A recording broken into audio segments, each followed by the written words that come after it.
They can hear me. Okay, sweet. Haha. I have somebody from the other room saying, yes, we can hear you. All right. So I am live from Honduras, and I have set up this live stream on top of a ironing board outside the second story place where I'm staying at this children's home. This is the third day of clinic that we've had, but the first day was really a practice run that was we saw the members of the church that are sponsoring us that day, and we practiced what can go wrong in a clinic in a third world country. Nobody has set a single chat, so I just wonder if it's because I can't see those or if there is something more to the chat. I'm going to put the pop-out chat here. I'm going to go here. Anyway, I can't see your chats. So if you're typing something, I can't see them for some reason. I'm just going to share a few things that have happened in the clinic so far. Is that sometimes you think, I am living the best life. I'm really trying to get my health better. And then you step into a third world country. Maybe it's a second world country. I'm not actually sure if it's considered third world or second world. But you look at the number of health problems that happen when resources are limited. And I'm first of all amazed how many times I've tried to teach the ketogenic diet through a translator.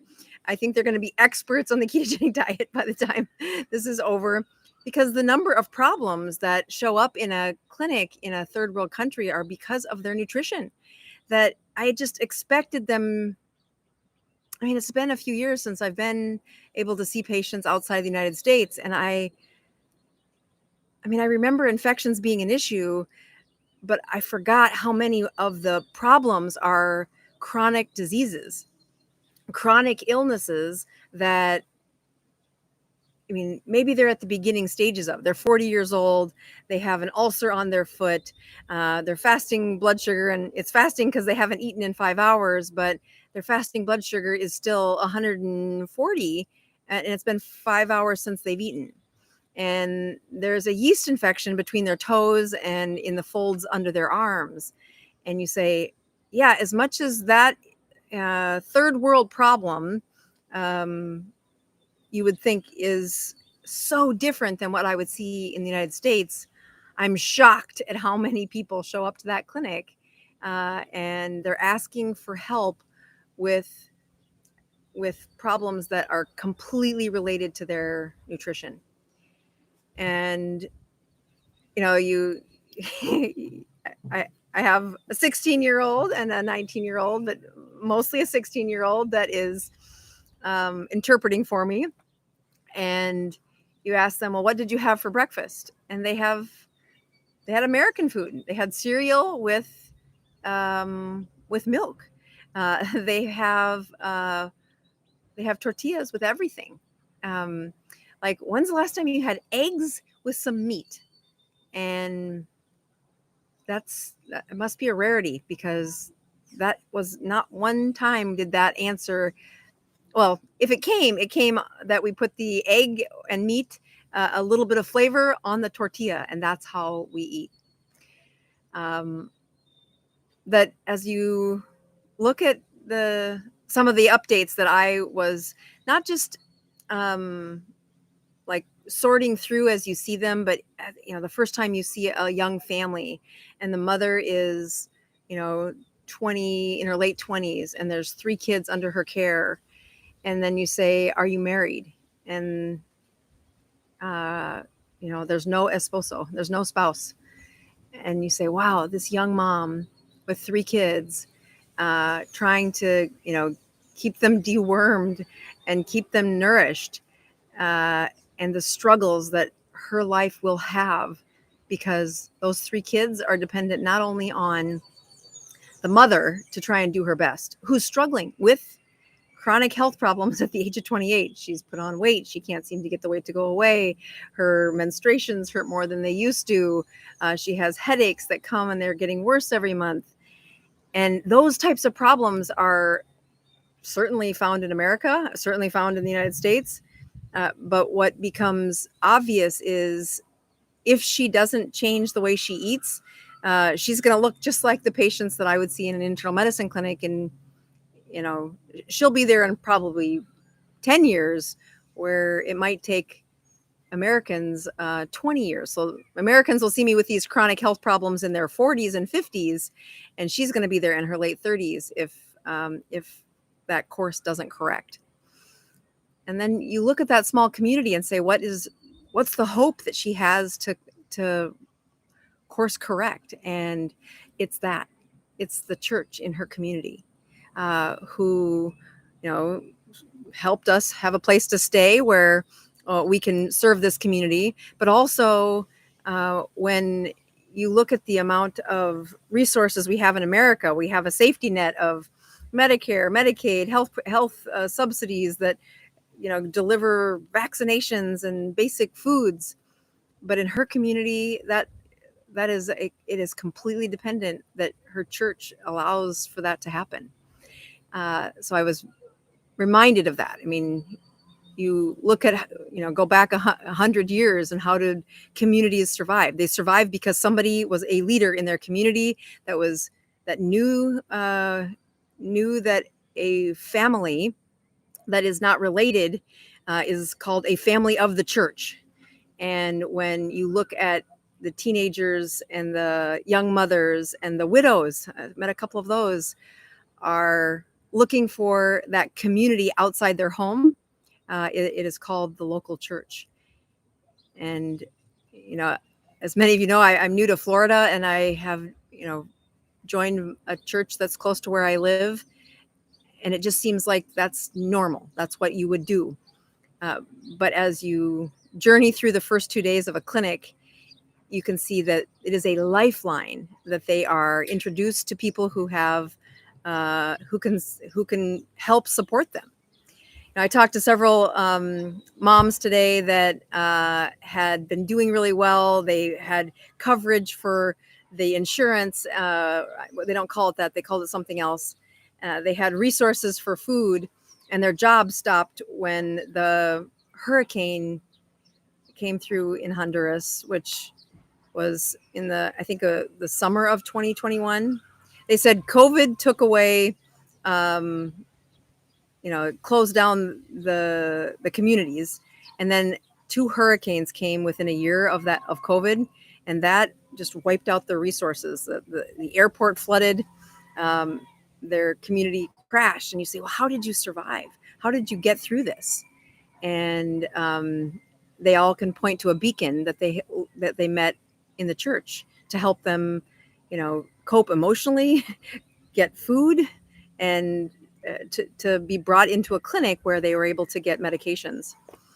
A couple of other stories I'll tell, because I won't be here the full hour today. I'll just give you an update of what's happening in Honduras and some of the stuff that is my definitely first world problems that I'm reminded of. But I have I've looked at, probably, I don't know, yesterday the number that went through the clinic was just around 500 people. And there were 3 providers. Inside a provider room, there was advanced nurses that, whether a nurse practitioner or assistants of a nurse, and whenever they'd struggle with a problem in my room, I'd help them, and the other physicians would help the people that were in their room. So essentially there were 9 providers, and between the 9 of us, we saw 500 patients, and the majority of them were coming for the basic health needs. Like I want vitamins, I want some ibuprofen for when my knee hurts. And I found myself saying, I can give them medication that's going to last for, as long as the medications last, 30 days, maybe. If they break it in half, now you've got 60 days worth of prescription medications. But I found myself saying, if you really want that chronic pain to go away, you need to create a body that's got the right chemistry in it. And, the patients that I'm specifically thinking about with these chronic pains, they range from mid 40s to, one little lady was 85 years old, and she stood in line for 2 hours to see the doctor. And the reason she saw the doctor was that her knees were hurting her. Her knees were hurting her, and she's helping to take care of the great grandkids by now. And she used to have so much more energy, but doesn't have that much energy anymore. And that doesn't seem like that strange of a comment. That happens in America. But offering her the pain relief, offering her the ibuprofen that we could give her seemed like a false hope. Like, I can give you this medicine, and sure, when your knee hurts, you'll take it. But if I could teach you how to switch the chemistry in your body. And again, this lady was 85 years old. Could I give her the hope that her pain would be significantly decreased if she ate in a way that did not have so many carbohydrates in it? And at first I shied away from it. I just filled the prescriptions thinking, look at all the people. Look at all the people that are out there waiting. And it took about 3 or 4 patients before I said, okay, we're just going to slow down and say, if I was designing your menu, you would eat sardines. And again, I went to the grocery store just so that I had some food while here, trying to not get too off of what it is that I like to eat. And, the sardines were something like, 30 cents for the can. It was incredibly economical, very sustainable. Like, some of them don't have refrigeration where they live.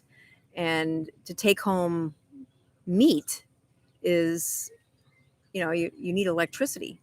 I mean, even in this incredible place that we're staying at, this children's home where there's a church and there's a place for the kids to all get to know the new, I'm one of the gringos, get to know the white people that are here. They have resources with generators, but even we were without electricity for a day. And so when you look at keeping the kind of supplies around in a country that doesn't have that, it didn't take long for me to get to find the canned meat. And I had a can of sardines in my backpack to say, no, this is what I will eat for lunch today. This nourishment is higher than 100 of your corn tortillas that you're going to fry in corn oil, because that's what they do here. So looking at offering a decreased inflammation on somebody in Honduras, I just didn't expect to think that I was going to talk any keto to them. I was going to write for the prescription antibiotics and do what I did in my previous mission trips, which was fix the acute problem.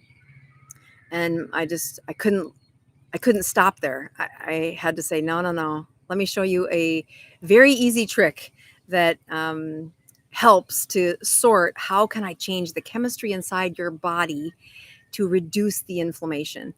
And I had an upcoming med student with me, and I had interpreters that are not in medicine. And I would start out saying, okay, we're going to try to do this in as quick a process as possible. And I would start out by saying, what did you have for breakfast this morning? And whatever they would have, I would say, all right, help me sort that into the 3 options you have in life. Was it protein? Was it fat? Or was it carbohydrates?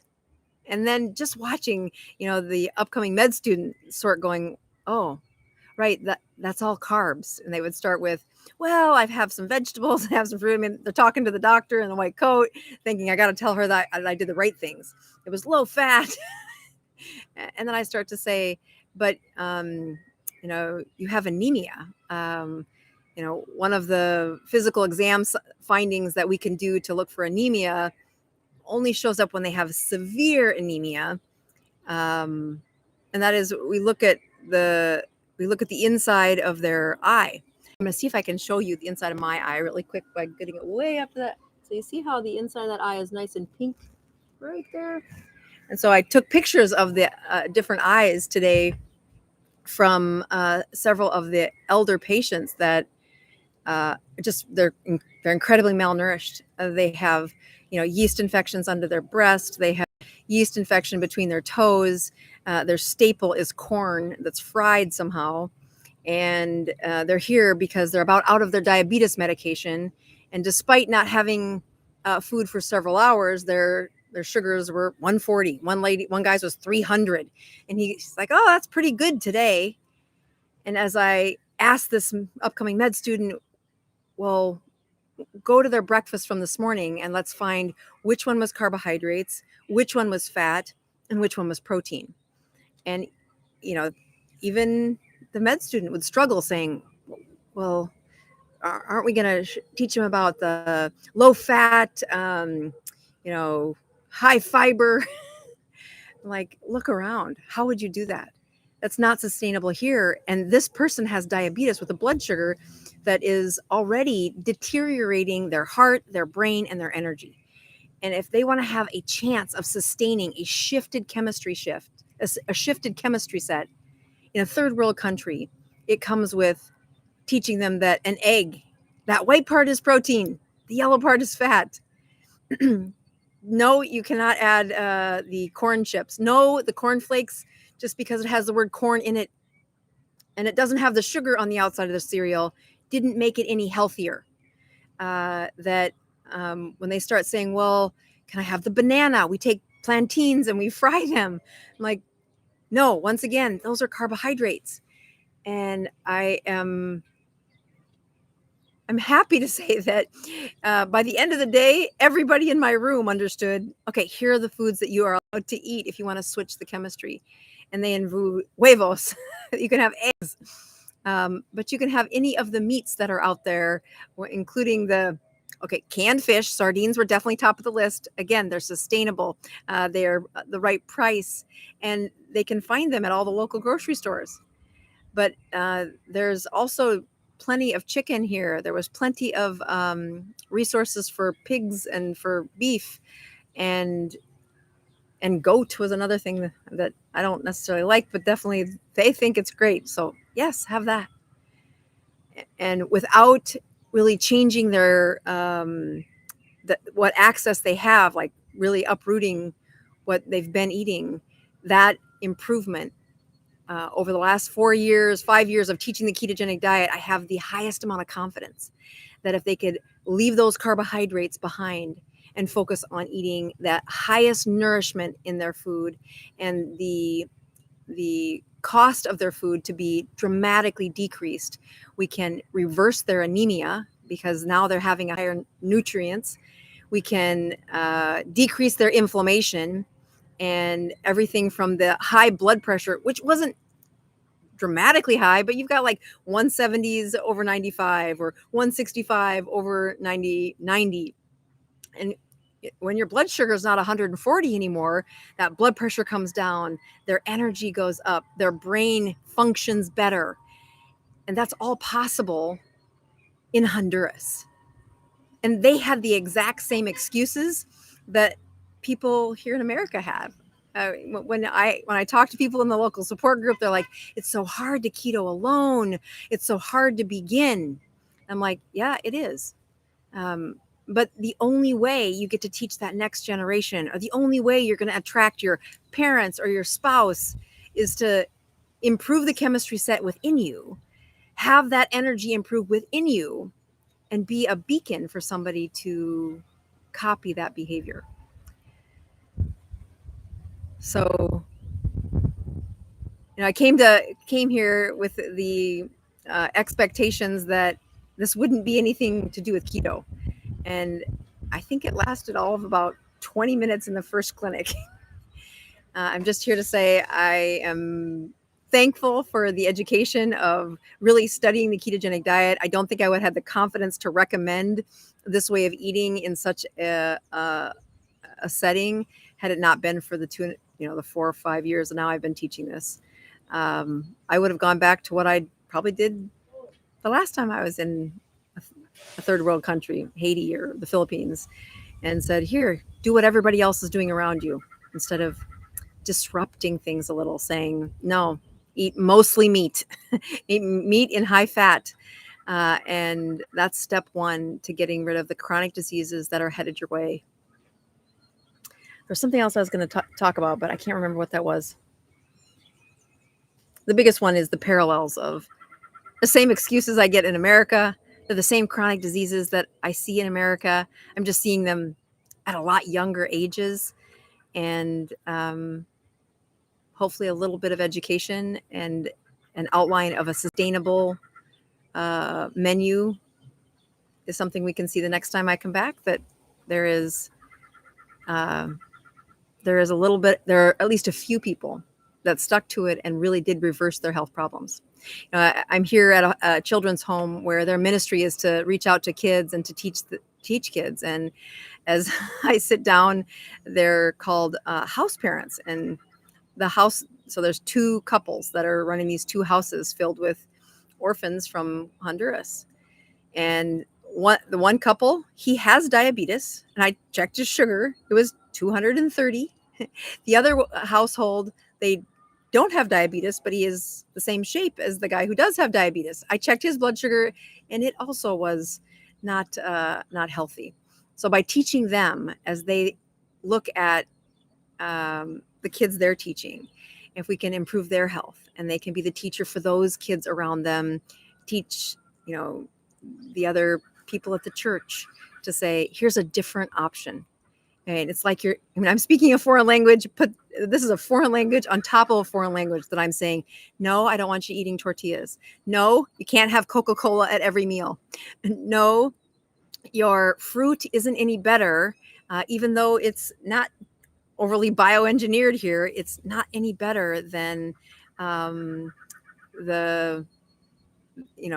sugary drinks that my American patients are connected to. By inspiring a few, they will be the leaders, and they will ignite mirror neurons to show what could that menu look like in 4 months, in 6 months. One of the leaders that brought me down here, he met me in the fall, and he showed me a picture of who he was a year ago and who he is now. 40 pounds lost. He's about my height, and he literally looks like a different human being. And they all respect him and know him. And they've just seen him, maybe twice in the last year. And like, what are you doing to lose this weight? And that inspiration lifts the leaders to say, well, maybe I could try that too. And if we can get those leaders healthy, and they can be the beacon for the children and the other people in the community, then, well, isn't that a win? Well, I am going to cut it short at about 20 minutes here tonight and say I appreciate everybody that has prayed for this trip. I think both of my sons, who have been interpreting for me and the other doctor, are exhausted by the end of day 2. I was able to fast through my first day at clinic, and then didn't get into, I think it was like a 26-hour fast. So I didn't go over the 24 hours. Again, I use the word fasting at about 36 hours. So you can say it was time restricted eating. It wasn't quite a fast. But I could feel that I look back and say I could have made it, but they had made all this food, and it was this celebration of the white people are here. We did this meal for them. And I had a can of tuna with some mayonnaise in it. I didn't even eat the meal that had been prepared. But my kids did, and they really enjoyed that. As you look at my first world struggle, that was the thing I was going to talk about. My first world problems were I really wanted to fast. I got to the end of that clinic on Monday, and I was over that 24-hour mark, but the social pressures to eat with the tribe were higher than I was ready to say no to. But I was able to eat some cheese, some tuna, and some mayonnaise, and and some onion, and it actually tasted quite good. So I didn't fast this week, but I really do. I made it all the way through clinic again today without eating lunch, as I was one of the providers that didn't have a lunch break, not because they didn't offer it to me, but because I said, no, if I start eating in the middle of the day, it doesn't work out well for my brain, as well as my energy gets really suppressed when I do that. So knowing that I was able to, continue to see patients from 8 o'clock until, 4 o'clock or whenever we got done, and really hold my own energy.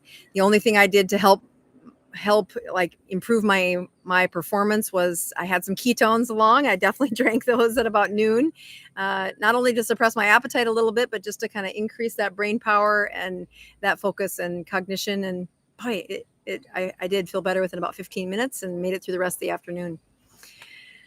So I think I'll call that a wrap and say thanks everybody for praying for me. The boys and I are doing great, and the ministry here is truly an inspiration of what just what I was really hoping God would put in front of us. So thank you for everyone that's been praying. I will see you next week. And until then, I'm sorry that I can't see your comments. I will log off and try to go look at them. Maybe they'll show up after I sign off. Good night, everybody, and we'll see you next week.